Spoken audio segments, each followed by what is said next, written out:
Ammu channel பார்க்குற எல்லாருக்கும் இன்றைக்கி happy morning, healthy morning. So எப்போயுமே காலையில் நான் எந்திரிச்ச உடனே வந்து பார்த்திங்கன்னா நெல்லிக்காய் ஜூஸ் போட்டு குடிப்பேங்க. நெல்லிக்காய் மட்டும் கிடையாது, நான் நெல்லிக்காய், கருவேப்பிலை, அப்புறம் வந்து கொஞ்சமாக மஞ்சத்தூள் ஆட் பண்ணிப்பேன். ஏன்னா இந்த நெல்லிக்காய் ஜூஸ் வந்து பார்த்திங்கன்னா நான் ஒரு 2 வீக்ஸாக தொடர்ந்து ஃபாலோ பண்ணுறேன்.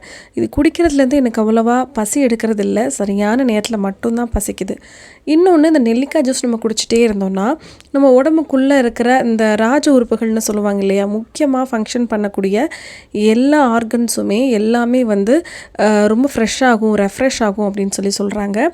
எந்த ஒரு பிரச்சனை இருந்தாலும் இது ஆட்டோமேட்டிக்காக சரி பண்ணக்கூடிய சக்தி வந்து நமக்கு நெல்லிக்காய்க்கு இருக்குது. அதனால தான் டெய்லி மார்னிங் 2 நெல்லிக்காய், அப்புறம் ஒரு 10 இலை கருவேப்பிலை, அதுக்கு மேலே போடக்கூடாதுன்னு சொல்கிறாங்க. 10 இலை கருவேப்பிலை போடுறதுக்கு காரணம் முடி வந்து நல்லா ஹெல்த்தியாக வளரணுன்றதுக்காக. அதே மாதிரி நெல்லிக்காய் வந்து நமக்கு எந்த அளவுக்கு உடம்புக்கு நல்லதோ அதே அளவுக்கு நம்மளுடைய ஃபேஸுக்கும் நல்லதுங்க. நம்மளோட இளமையாக இருக்கணும் அப்படின்னா டெய்லி 2 நெல்லிக்காய் சாப்பிட்டுட்டே இருந்தீங்கனாலே உங்களுக்கு போதும். அவ்வளோ உடம்பை ரொம்ப இளமையாக வச்சுக்கிறதுக்கு நெல்லிக்காய் ரொம்ப ரொம்ப உதவுதுன்னு சொல்கிறாங்க.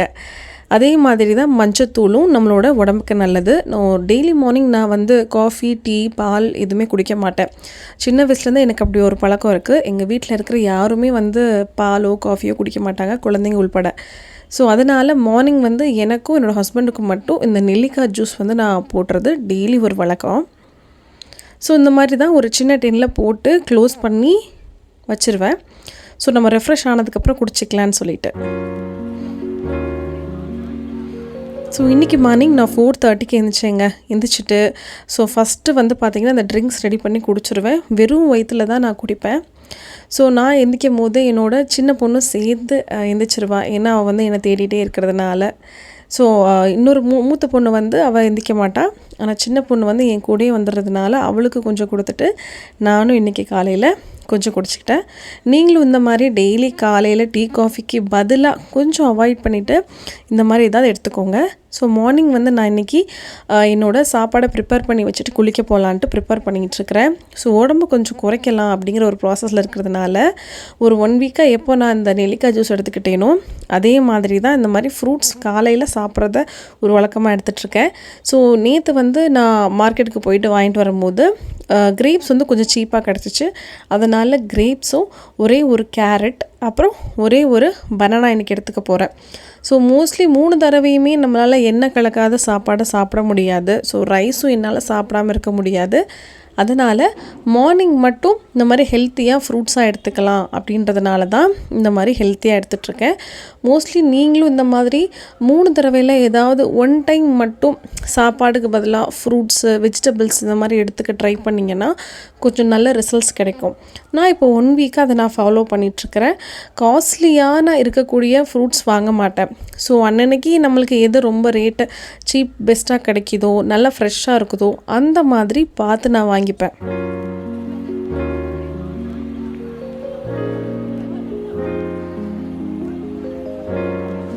இந்த ஃப்ரூட்ஸ் தான் மார்னிங் சாப்பிடணும்னு கிடையாதுங்க. எந்த ஃப்ரூட்ஸ்னாலும் எடுத்துக்கலாம். அதே மாதிரி காலையில் நட்ஸ் எடுத்துக்கிறது ரொம்ப நல்லது. நான் எப்பவுமே பாதாம் மட்டும்தான் எடுத்துப்பேன். ஸோ மார்னிங் வந்து ஒரு 4லேருந்து ஒரு 5 பாதாம் எடுத்து போட்டு சாப்பிட்டுக்கலாம். ஸோ இன்றைக்கி வந்து என்னோடய ஹேர் கேர் டே. ஸோ வீக்லி வந்து 2 நாள் இந்த ஹேர் கேரை வந்து நான் ட்ரை பண்ணுவேன். ஏன்னா கிட்டத்தட்ட ஒரு 1.5 வருஷத்துக்கு முன்னாடி நான் மொட்டை எடுத்திருந்தேன் என்னோடய பொண்ணுக்கு, மூத்த பொண்ணுக்காக நேர்ந்துக்கிட்டு. ஸோ இந்த ஹேர் க்ரோத் பண்ணுறதுக்காக ஸோ இந்த பேக்கை வந்து நான் யூஸ் பண்ணுவேன். எப்பயுமே நம்ம சாதம் வடிகட்டுவோம் பார்த்திங்களா, அந்த கஞ்சி எடுத்துக்கலாம். அப்படி வடிகட்டலை அப்படின்னா சாதத்தை வந்து நம்ம அலசுவோம், அரிசி அலசு போடுவோம்ல, அந்த தண்ணியை 2வது தண்ணியோ இல்லை 3வது தண்ணியோ எடுத்து இந்த மாதிரி ஸ்டோர் பண்ணி வச்சுப்பேன். வாரத்தில் 2 டைம்ஸ் மட்டும்தாங்க தலை குளிப்பேன். ஏன்னா எனக்கு ஹேர் வந்து கழுத்து வரைக்கும் தான் க்ரோத் ஆகிருக்கு. ஸோ வந்து வீட்டிலே தான் இருக்கிறதுனால பெருசாக டஸ்ட் எதுவும் எனக்கு வர்றது கிடையாது. இந்த மாதிரி ஒரு சின்ன பாட்டில் வந்து ஆன்லைன்லேயே நான் வாங்கினேன், ஒரு 35 ருபீஸ்ன்னு சொல்லிட்டு. மொத்தமாக ஹேரில் வந்து ஃபுல்லாக இந்த மாதிரி பரப்பி விட்டுக்கோங்க. இந்த கஞ்சி தண்ணி போடுறதுனால நிஜமாகவே க்ரோத் இருக்கா அப்படின்னா கண்டிப்பாக க்ரோத் இருக்குது. சில நேரம் கஞ்சி தண்ணி போட்டுப்பேன். கஞ்சி தண்ணி கிடைக்கல அப்படின்னா, இந்த மாதிரி அரிசி கழுவுன தண்ணி இருக்கும். அதை இப்படி ஹேர் ஃபுல்லாக நம்மளுடைய ஸ்கேல்பில் ஃபுல்லாக, அதாவது தலையில் ஃபுல்லாக படுற மாதிரி ஃபுல்லாக ஸ்ப்ரெட் பண்ணி விட்டுக்கலாம். சொல்லப்போனால் நிறையாவே நம்ம யூஸ் பண்ணலாம். இதில் எந்த விதமான சைடு எஃபெக்ட்ஸும் கிடையாது. எனக்கு இதை போடுறதுலேருந்து ஹேர் ஃபால் வந்து ஸ்டாப் ஆகிருக்கு அப்படின்னு நான் சொல்லுவேன். அதே மாதிரி இந்த மாதிரி போட்டுட்டு ஒரு 1/2 ஹவருக்கு அப்புறம் நான் வந்து தலை குளிச்சுட்டு வருவேன். எப்பயுமே நம்ம தலை குளிக்கும் போது முடி கொஞ்சம் உதிர்ற மாதிரி இருக்கும். ஆனால் இந்த மாதிரி அரிசி தண்ணியோ அரிசி கஞ்சியோ நம்ம யூஸ் பண்ணுறதுலேருந்து எனக்கு பர்டிகுலராக அந்த ஷாம்பு போட்டு தலை குளித்தா கீழே முடி உதிராது. அது ரொம்ப மேஜிக்கலாக இருக்கும். ஸோ நெக்ஸ்ட் நான் பண்ண போகிறது வந்து ஆயில் மசாஜ் தான். ஸோ எப்போயுமே நம்ம ஃபேஸுக்கு ஆயில் மசாஜ் முக்கியம். வாரத்தில் ஒரு 2 நாள் ஆச்சும் நான் என்றைக்கெல்லாம் இந்த தலைக்கு வந்து ஹேர் கேர் பண்ணுறனோ அன்றைக்கி ஃபேஸுக்கும் இந்த மாதிரி ஆயில் மசாஜ் பண்ணுவேன். நீங்கள் ஆல்மண்ட் ஆயில் எடுத்துக்கலாம், இல்லைனா சில பேர் வந்து கோகோனட் ஆயில் எடுப்பாங்க. ஆனால் கோகோனட் ஆயில் எல்லோரும் எடுக்கக்கூடாது, பிம்பிள்ஸ் ரொம்ப வரும்னு சொல்லுவாங்க. ஸோ நான் வந்து ஆன்லைன்லேருந்து தான் பர்ச்சேஸ் பண்ணேன். ஸோ ப்ராடக்ட்டை நான் எதுவும் சொல்லலை. உங்கள்கிட்ட இருக்கிற ஆயில், ஆல்மண்ட் ஆயில் பெஸ்ட்டாக இருக்கும். அதை வந்து கொஞ்சமாக எடுத்து ஃபேஸில் ஜென்டிலாக மசாஜ் பண்ணலாம். இப்படி நான் மசாஜ் பண்ணுறதுக்கு ரீசன் என்னென்னா, ஃபேஸில் இருக்கிற டெட் செல்ஸ் எல்லாமே அப்படி அப்படியே வந்துருங்க. ஒரு சின்ன சின்ன ஈர் மாதிரி இருக்கும். ரொம்ப மேஜிக்கலாக இருக்கும். ஃபேஸை நல்லா மசாஜ் பண்ணிவிட்டு ஒரு 2 நிமிஷம் 3 நிமிஷம் பண்ணிவிட்டு கையை பார்த்திங்கன்னா அந்த ஃபேஸ்லேருந்து அங்கங்கே அந்த டெட் செல்ஸ் எல்லாமே என்னோடய உள்ளங்கையில் இருக்கும். ஸோ கிட்டத்தட்ட ஒரு கால்வாசி பாட்டிலே நான் தீர்த்துட்டேன். ஸோ இப்போ வந்து போய் குளிக்கிறதுக்கு நான் யூஸ் பண்ணுறது வந்து ஷாம்பு தான். ரொம்ப ரொம்ப மைல்டு ஷாம்பு காதியிலேருந்து. ஸோ ஃபேஸ் வாஷ் தான் யூஸ் பண்ணுவேன். சோப் இப்போ யூஸ் பண்ணுறது கிடையாது. பாடிக்குமே வந்து இப்போ சோப் நான் யூஸ் பண்ணுறது கிடையாது. ஸோ மார்னிங் குளிச்சுட்டு தலையெல்லாம் காய வச்சுட்டு சாமி கும்பிட்றலாங்க. இப்போவே மணி வந்து பார்த்திங்கன்னா ஒரு 8:30 மணி ஆயிடுச்சு. இன்றைக்கி கொஞ்சம் லேட்டு தான். ஏன்னா இன்றைக்கி காலைல வந்து சாரீ கட்டலாம் அப்படின்ற ஒரு பிளான் இருந்துச்சு. கிட்டத்தட்ட சாரீ கட்டி வந்து மோர் தென் இயர்ஸ் ஆயிடுச்சு. அதனால தான் இன்றைக்கி நான் பிளான் பண்ணியிருக்கேன்.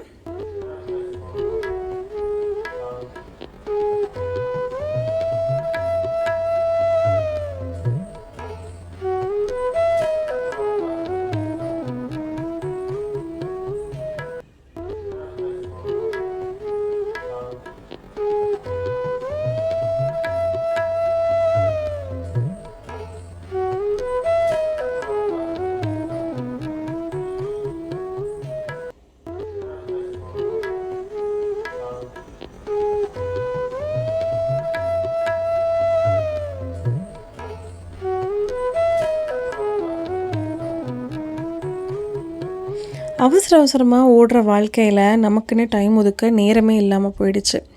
இப்போ தான் கல்யாணம் பண்ண மாதிரி இருக்குது. அதுக்குள்ளே 2 குழந்தைங்க, நமக்குன்னு கடமை பொறுப்பு. முன்னாடிலாம் 10 மணிக்கு எந்திரிச்ச காலம் போய் இப்போ காலையில் 4:30 மணிக்கு எந்திக்கலை, ஒரு 1 ஹவர் நம்ம லேட்டாக எழுந்திரிச்சிட்டோன்னா பரபரப்பாக டென்ஷனாக இருக்கும் அந்த நாளே. இப்படி இருக்கிற நாளில் நமக்குன்னு டைம் ஒதுக்கணும் இல்லையா? ஸ்கின் கேர் பண்ணணும், ஹேர் கேர் பண்ணணும். நம்ம கொஞ்சம் கவனிச்சுக்கணுங்க. மத்தியான சாப்பாடு சுட சுட ரெடி ஆகிடுச்சு. காலையிலைக்கு வந்து பார்த்திங்கன்னா டிஃபன் தான் பண்ணியிருந்தேன் எல்லாருக்கும். ஸோ வீடியோ எடுக்க முடியல. மத்தியானம் வந்து பார்த்திங்கன்னா சாதம் வச்சு தக்காளி தொக்கு கிரேவி மாதிரி வச்சுருந்தேன். அது கூட வந்து வாழைக்காய் கூட்டு வச்சுருந்தேன். உங்கள் வீட்டில் என்ன சமையல்னு நீங்களும் கமெண்ட் பாக்ஸில் கமெண்ட் பண்ணுங்கள். எப்பயுமே பாசிட்டிவாக இருங்க. செய்கிற வேலையை பிடிச்சி பண்ணுங்கள். நெகட்டிவாக பேசுகிறவங்க கூட பேச்சை கட் பண்ணிக்கோங்க.